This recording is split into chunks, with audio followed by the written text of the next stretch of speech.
So I'm interested in gender and disaster primarily because of my experience of the bushfires on Black Saturday in 2009, and particularly at the different ways gender is represented in the different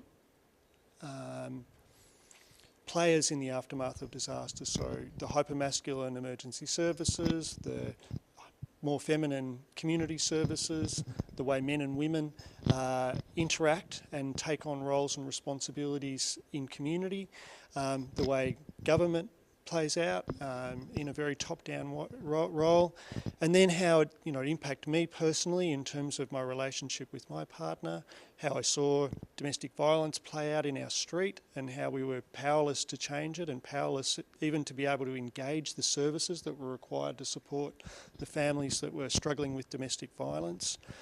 I think I've also become really interested, because of some of the work that I've read subsequently. So, looking at, how men and women make decisions in the aftermath of disaster, how they differentially prepare for disasters, and particularly what I think is apparent is the impact of disasters on women and on, pro-feminist men, and also how the capacity for a disaster's aftermath to send things back to 20 or 30 years, so that people operating in really stereotypical gender roles, so that opportunity for men to be more active in caring roles and the opportunity for women to be more active in non-traditional female roles is lost. And I think the other thing is that women's roles in the aftermath of disaster are undervalued and invisible. So, they've been some of the things that I've observed in the aftermath of disasters.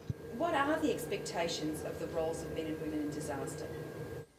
I think at a community level, there's an expectation of shared responsibility, but that hasn't been thought through. So, historically, professionals have taken on most of the roles that are implicit in disaster, and communities really don't participate in any of the planning or any of the preparedness work. So, to get to shared responsibility, which is what's currently being talked about, one of the biggest gaps is shared responsibility. So, that's something that needs to really be worked through.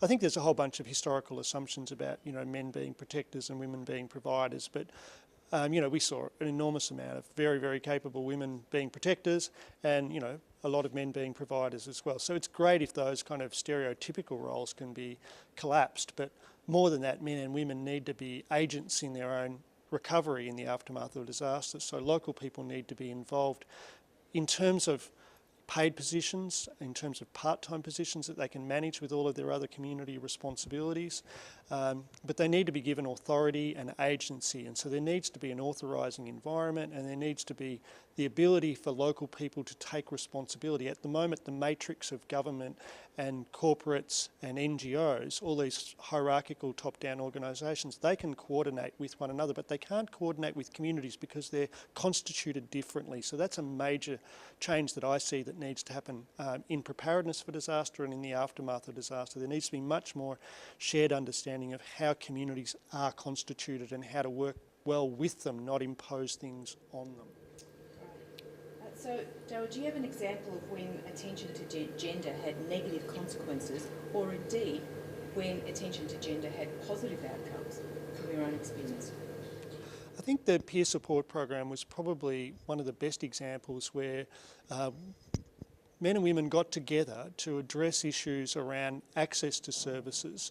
So people weren't accessing middle-class, clinic-based psychological cognitive behavioural therapy. There was just no interest in it from a significant sector of the community, yet they still needed some kind of support. So in its stead, we set up a peer support program. So the peer support program was supported by Kildonan Uniting Care, and it was a great example because the overwhelming majority of the people who were trained as peer supporters were women, and it was the benefits of their models were that they were low profile, high trust people. So they had incredible networks within the community, and they were able to support people to, heal some of the trauma that had happened as a consequence of the disaster and some of the pre-existing traumas that were reoccurring. But essentially they were able to do things that clinical professionals from the inner cities couldn't do. They would visit people at night, they would spend long periods of time with them, they would support them to become socially integrated again. So these were really critical roles, and it was community generated, and it was generated largely by women, and it was run largely by women. So it was women's informal networks, their